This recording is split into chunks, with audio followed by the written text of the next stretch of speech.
Hello hi नमस्ते सत श्री अकाल आदाब। Welcome to our channel drinks and sports. मेरा नाम है ए जय और मैं आपके सामने हाजिर हो गया हूँ आईपीएल के लीग फेज के आखिरी मैच के प्री मैच एनालिसिस के साथ।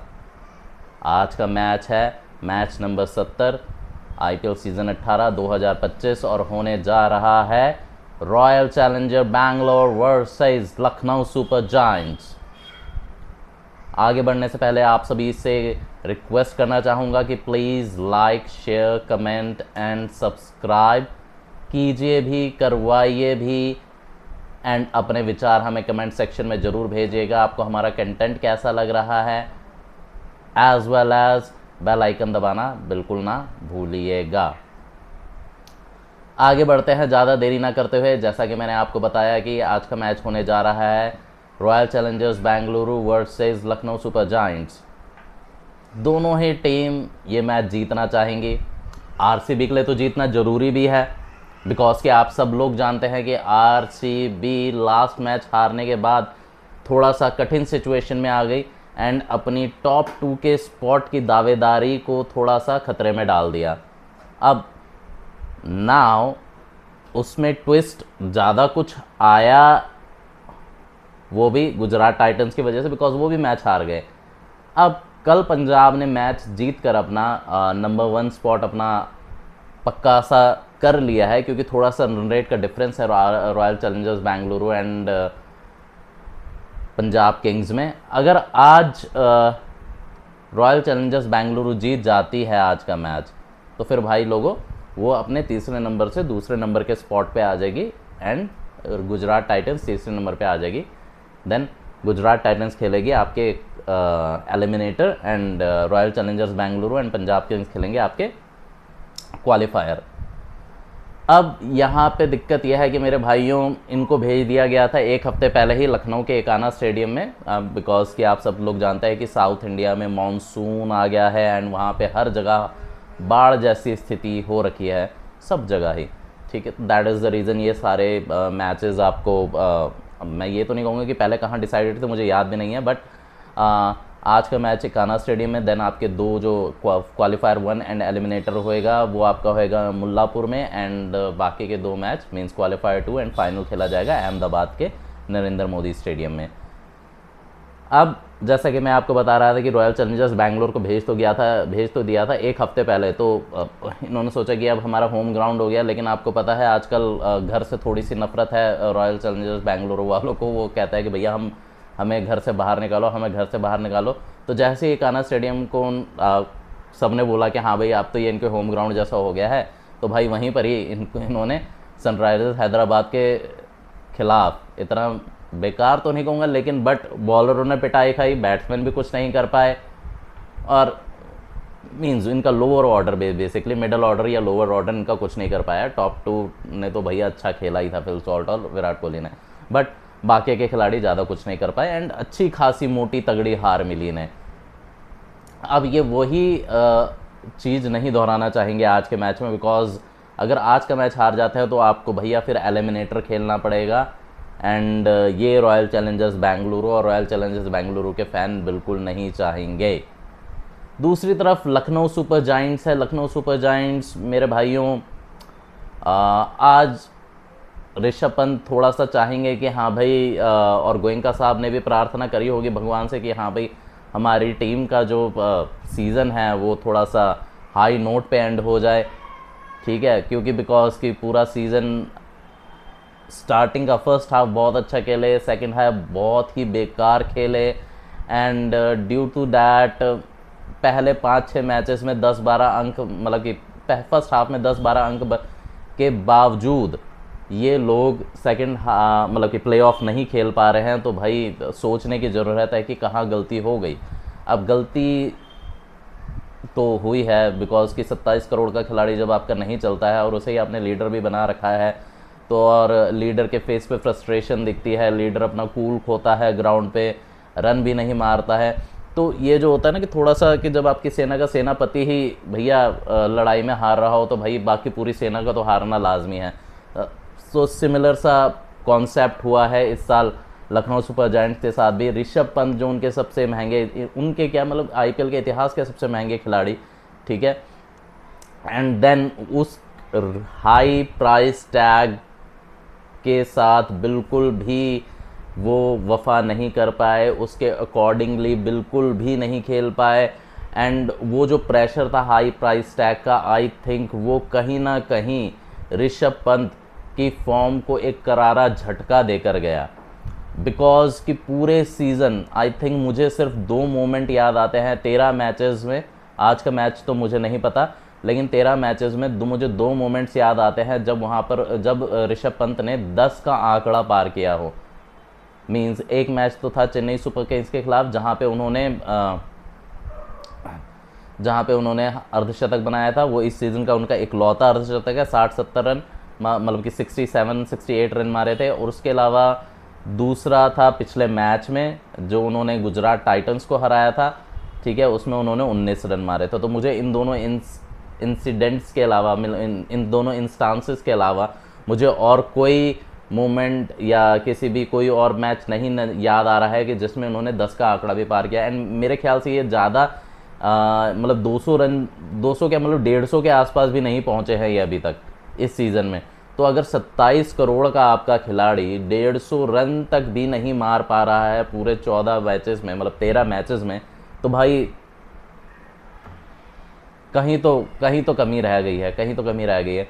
और ऊपर से उनका बिहेवियर, यूजुअल काम जो आपने देखा होगा फील्ड में ऋषभ पंत का इंटरनेशनल मैचेस में या पिछले पास्ट सीजन्स में भी आपने देखा होगा, ऋषभ पंत बहुत कम अपने इमोशंस शो करते थे ग्राउंड पर, बहुत कम गुस्सा भी होते थे। डेफिनेटली इधर उधर चलो ठीक है चलता है, लेकिन इस सीज़न आपने हर मैच में देखा होगा, हर ओवर में देखा होगा लगभग कि ऋषभ पंत कभी इधर हाथ झाड़ रहे हैं, कभी इधर हाथ झाड़ रहे हैं, कभी इसे डांट रहे हैं, कभी उसे कभी इसके ऊपर चिल्ला रहे हैं, कभी उसके ऊपर चिल्ला रहे हैं। तो वो उनकी मनोदशा भी दर्शाता है कि वो किस स्टेज पर है और कितना फ्रस्ट्रेटेड है करंट सिचुएशन से अपनी। अब खैर वो तो है ही है कि भाई कि 27 करोड़ का खिलाड़ी नहीं चल रहा है, लीडर फ्रंट से भाई परफॉर्म नहीं कर रहा है, तो दैट इज़ द रीज़न। एक बहुत बड़ा रीज़न है कि भाई कि लखनऊ सुपर जायंट्स अच्छा परफॉर्म नहीं कर पाई। सेकंड था कि जो पहले स्टार्टिंग के 4-5 मैचेस में उसमें निकोलस पूरन की फॉर्म ने, और या फिर हम कह सकते हैं मिचेल मार्श की फॉर्म ने भी काफ़ी हद तक थोड़ा सा दबा दिया था। मीन्स जो इनके बॉटम मिडल ऑर्डर या लोअर मिडल ऑर्डर का जो फेलियर था उसे थोड़ा सा छुपा दिया था Nicholas Pooran and Mitchell Marsh की ताबड़तोड़ बैटिंग ने। और चाहे पहले 4-5 मैचेस में चले भी वो बहुत ताबड़तोड़, आप इसी बात का अंदाज़ा लगा सकते हैं कि पहले 5-6 मैचेस में निकोलस पूरन ने 31 छक्के मारे थे, मतलब कि लगभग 200 रन उन्होंने छक्कों से ही मार दिए थे। तो इस कदर खेल रहे थे। लेकिन उसके बाद निकोलस पूरन भी थोड़ा सा आउट ऑफ फॉर्म हुए, पता नहीं एक रफ पैच आया उनके उसमें भी इस सेकंड फेज में, सेकंड हाफ में लीग के। एंड देन मिचेल मार्श भी थोड़ा सा हॉट एंड कोल्ड रहे, खेला उन्होंने अच्छा बट नहीं। और फिर एडन मार्करम भी अकेले, पूरी टीम में सिर्फ अकेला ही बैट्समैन चल रहा था Aiden Markram, that is the reason वो भाई बिल्कुल ही तहस नहस होगी। जो एक इमारत थी खड़ी कर रखी गोयनका साहब ने ऑक्शन में, वो बिल्कुल चरमरा गई, ठीक है। एंड अब ये भी कह सकते हैं, मैं तो कहूँगा कि यार थोड़ा सा अगर आपको हर सीज़न बैक टू बैक आपकी टीम, आप खिलाड़ी अच्छे खरीदते हैं, सब कुछ अच्छा होता है, लेकिन आप परफॉर्म क्यों नहीं कर पाते हैं। अब इसका रीज़न एक मैं ये भी कहता हूँ कि गोयनका साहब की टीम मैनेजमेंट, बिकॉज कि एज अ फ्रेंचाइज ओनर अगर मेरा मानना है कि भाई फ्रेंचाइज ओनर की आपके टीम मैनेजमेंट की डिसीजंस में, उनके प्रोटोकॉल्स में, उनके काम करने के तरीके में बिल्कुल भी 1% भी दखल अंदाजी नहीं होनी चाहिए। आपने पैसा लगाया, आप पैसा कमा रहे हैं, उसके रिटर्न में देन आपको डेफिनेटली फैंस डिमांड करते हैं कि हाँ भाई आपको चेंजेस करने हैं। भैया आपको हर साल आईपीएल में तो आपको हर साल चेंजेस करने को मिलते हैं। आप पूरा ओवरहॉल कीजिए, आप हर खिलाड़ी को निकालिए, फिर दूसरे खिलाड़ी खरीदिए, जब तक आपकी टीम सेट नहीं हो जाती। ये आपके हाथ में है, ये आपको करना चाहिए। बट अगर आप टीम के डिसीजंस में दखलंदाजी कर रहे हैं, टीम को आके स्पीच दे रहे हैं अपनी, या टीम कैसा परफॉर्म कर रही है उसके बाद बार बार आके टीम से डिस्कस कर रहे हैं वो, तो भाई ऐसा नहीं चलता भाई। सब जानते हैं कि भाई अगर बॉस सर पे खड़ा हो तो कैसा लगता है आपको, कोई भी काम नहीं कर पाता। तो दैट तो सेम भाई उनके साथ भी है।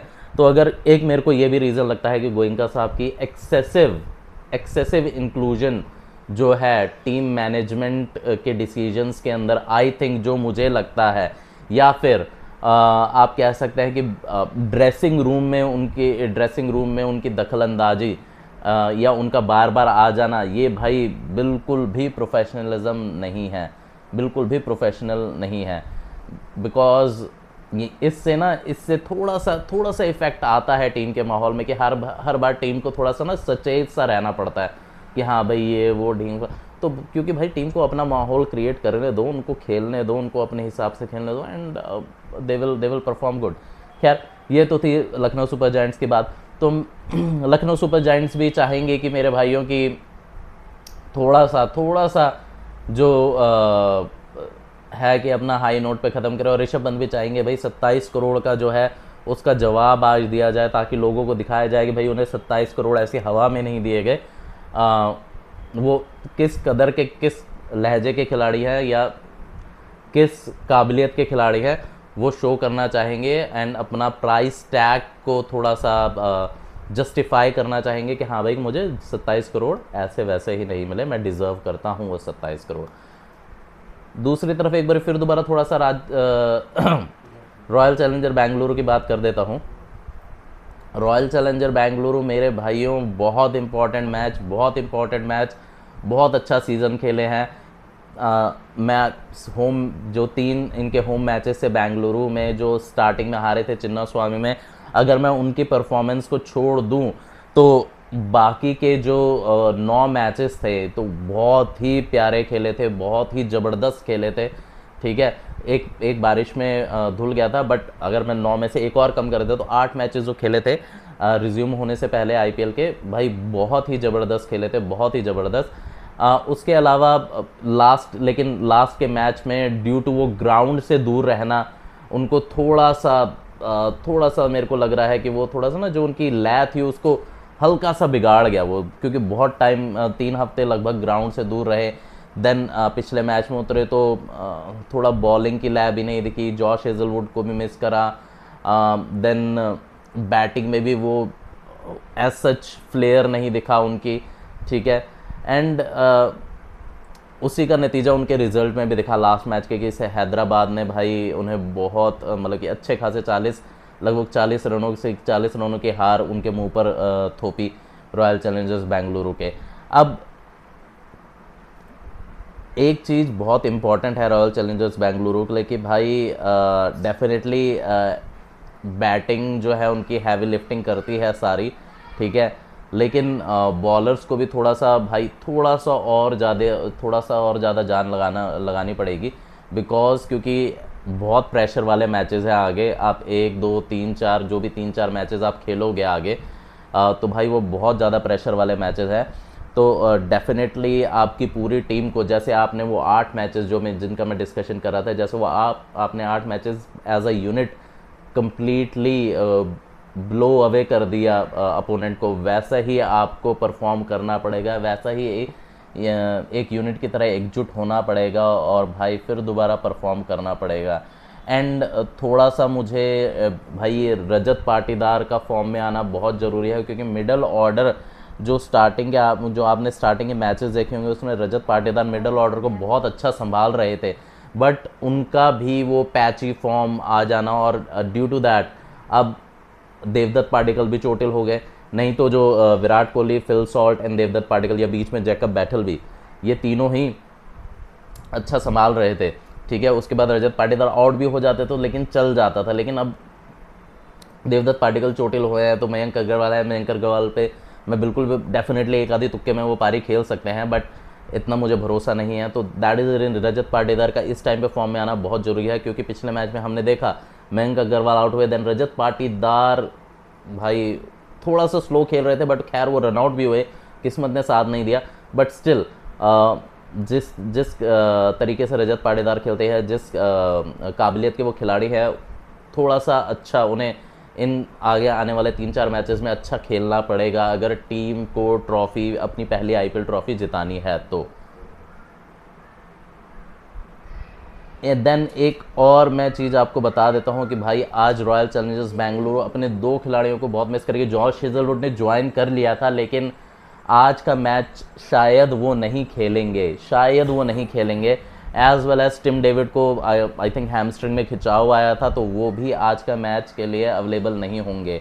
दूसरी तरफ लखनऊ सुपर जायंट्स के भाई मेरे भाइयों एडन मार्करम को आपके टेस्ट चैंपियनशिप के फाइनल के लिए उन्हें बुला लिया गया है, तो दैट इज़ द रीज़न वो भी अवेलेबल नहीं होंगे आज के मैच में। तो मैं टीम लाइनअप फटाफट डिस्कस कर लेता हूँ।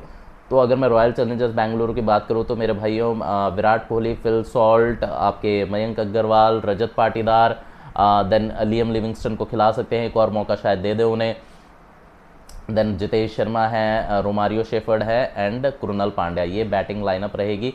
मैं लखनऊ सुपर जायंट्स की बात करूँ तो लखनऊ सुपर जायंट्स में मेरे भाइयों आपके मिचेल मार्श है, मैथ्यू ब्रिजगे एक बैट्समैन है, बिग बैश में आपने देखा भी होगा उन्हें, तो आई थिंक उनको मौका मिल सकता है। उसके अलावा आपके निकोलस पुरन है, ऋषभ पंत है, आयुष बदोनी है, अब्दुल समद है, ये उनकी बैटिंग लाइनअप होगी। बॉलिंग की बात करो तो भाई बॉलिंग आपको सिमिलर सी ही देखने को मिलेगी, वही आवेश खान, आकाशदीप, देन आपके I think Ravi Bishnoi, Digvijay Singh Rathi ban के बाद वापस आएंगे, ठीक है। एक आधा शायद वो चेंजेस कर सकते हैं, अब आकाशदीप की जगह प्रिंस यादव को शायद मौका दे दें, फिर दोबारा मयंक यादव तो चोटिल हो गए थे, विलियम ओरोर के खेलेंगे डेफिनेटली। तो मुझे लगता है रवि बिश्नोई, दिग्विजय सिंह राठी, आवेश खान एंड विलियम ओरोर के तो कंफर्म है। अब आकाशदीप खेल सकते हैं या फिर शार्दुल ठाकुर को खिला सकते हैं या फिर प्रिंस यादव को खिला सकते हैं, थोड़ा सा चॉइस उनके पास चॉइसेस है तीसरे बॉलर्स के लिए, बट ठीक है किसी को भी खिला सकता है, लेकिन 4 बॉलर जो मैंने बताया वो आपके कंफर्म्ड है। इधर मैं बात करूँ तो आज शायद लुंगी अंगेडी के परफॉर्मेंस, पिछले मैच के परफॉर्मेंस को करके शायद उन्हें ना खिलाया जाए, तुषारा को मौका मिल सकता है, उनके पास नुआन तुषारा भी अवेलेबल है, तो यश दयाल, नुआन तुषारा एंड आपके भुवनेश्वर कुमार एंड कृणाल पांड्या और सुयश शर्मा, तो ये होने वाली है टीम लाइनअप्स दोनों टीम्स की। मैच होने जा रहा है एकाना स्टेडियम में, मैदान आसमान साफ है, तो भैया बारिश होने के चांसेस थोड़े से कम हैं लखनऊ में। एंड स्कोर कितना रहेगा तो इवेंचुअली मुझे लग रहा है 200 प्लस का स्कोर जाएगा आज फिर दोबारा से, तो मैं 212 के आसपास का स्कोर लेके चलता हूँ, तो 212 का स्कोर जाएगा। अगर 212 बना देते हैं तो डिफेंड कर सकते हैं, ऐसी बात नहीं है, अच्छा टोटल है 212 इस पिच पर एकाना स्टेडियम में। एंड जीतने कौन वाला है तो भाई obviously Royal Challengers Bengaluru will win today's match and seal there